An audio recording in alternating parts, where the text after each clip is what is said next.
Les véhicules équipés de boîtes automatiques disposent d'un régulateur de vitesse adaptatif avec fonction Stop and Go, qui permet, en plus de maintenir la vitesse de votre choix, d'adapter votre vitesse aux conditions de circulation, afin de conserver une distance de suivi idéale avec le véhicule qui vous précède.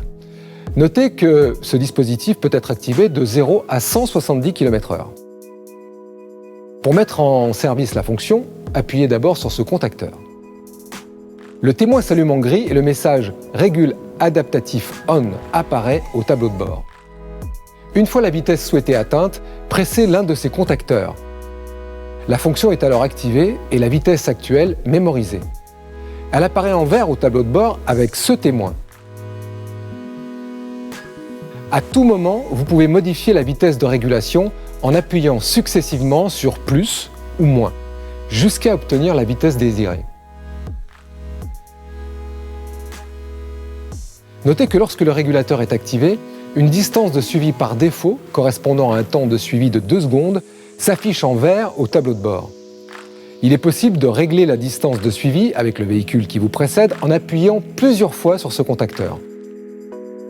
Les barres de suivi horizontales apparaissant au tableau de bord correspondent à la distance souhaitée. Plus la barre est loin de votre véhicule, plus le temps de suivi est long. 2,4 secondes environ pour une distance longue à 1,2 secondes environ pour la distance de suivi la plus courte. Une fois la vitesse de régulation mémorisée et la régulation de distance activée, votre pied peut être totalement retiré de la pédale d'accélérateur. Cependant, il est fortement conseillé de garder les pieds à proximité des pédales pour être prêt à intervenir en cas de nécessité. Lorsque vous vous rapprochez d'un véhicule roulant plus lentement que vous sur la même file, votre vitesse s'adapte à la sienne en respectant la distance de suivi que vous aviez sélectionnée. Si le véhicule qui vous précède accélère, votre voiture accélère aussi jusqu'à atteindre à nouveau la vitesse de régulation choisie.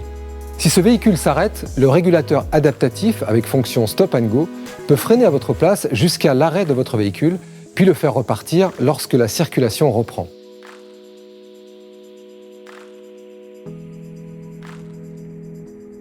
Notez toutefois que la fonction a une puissance de freinage limitée. Elle ne peut exercer de freinage d'urgence. À tout moment, il vous est possible d'aller au-delà de la vitesse de régulation et d'effectuer un dépassement, en agissant tout simplement sur la pédale d'accélérateur. Durant le temps du dépassement, la fonction contrôle de distance n'est plus assurée. La vitesse de régulation s'affiche alors en rouge et clignote au tableau de bord. Une fois le dépassement réalisé, relâchez naturellement la pédale d'accélérateur pour que la régulation de vitesse et de distance reprenne automatiquement. Si votre vitesse réelle est inférieure à votre vitesse de régulation, le simple fait d'activer le clignotant procure une accélération facilitant le dépassement.